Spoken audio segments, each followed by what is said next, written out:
Hello बच्चों, let's read this question. If the sum of the first 200 terms of the AP series 2, 5, 8 and so on is equal to the sum of the first n terms of the AP series 57, 59, 61 and so on, then n equals. तो यहां से हमें n का value बताना है, तो start कर लेते हैं हमारे की कॉन्सेप्ट से.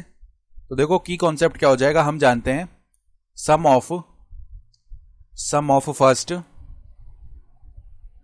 n terms of an AP इसका जो फॉर्मूला होता है Sn किसके इक्वल आता है, n/2 मल्टीप्लाई में 2a प्लस में n-1 मल्टीप्लाइड बाई d. ठीक है. तो अब देखो जो पहली AP सीरीज है उसके फर्स्ट 2n टर्म्स का सम, तो इसको हम S2n बोल देते हैं.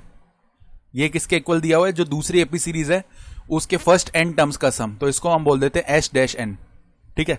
तो देखो यहां से ये किसके इक्वल आएगा, S2n जब निकालेंगे तो पहली AP सीरीज में n का वैल्यू 2n है, तो 2n अपॉन में 2 और यहाँ पे 2a यानी कि फर्स्ट टर्म यहाँ पे 2 है ना, तो 2 मल्टीप्लाई में 2 4 हो जाएगा, प्लस में n-1 यानी 2n-1 मल्टीप्लाई में d यानी कि कॉन्जिक्यूटिव 2 टर्म्स का डिफरेंस कितना है, 3 है, तो यहाँ पे 3 आ जाएगा. दैट इज इक्वल टू यहाँ पे n/2 और 2 मल्टीप्लाई में यहाँ पे कितना आएगा 57. तो इसको इवेल्युएट करेंगे हम 2 मल्टीप्लाई में 57. ठीक है.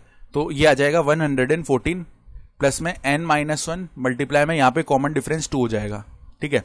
तो 2 से 2 डिवाइड हो गया, n से ये n डिवाइड हो जाएगा. ठीक है.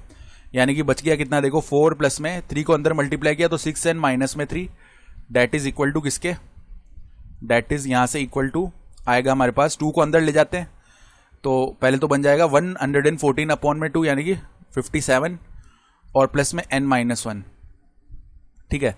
तो इस n-1 को ऐसे लिख लेते हैं 6n और यहाँ पे n इस तरफ गया तो 5n बन जाएगा. 4 - 3 1 होता है, 1 जब इस तरफ गया तो 57 -1 और -1 हो जाएगा, यानी 5n इज इक्वल टू कितना आ जाएगा 55 आ जाएगा, यानी n का वैल्यू जो है वो 11 आ जाएगा. तो ऑप्शन देखें, ऑप्शन बी हमारा सही हो गया है.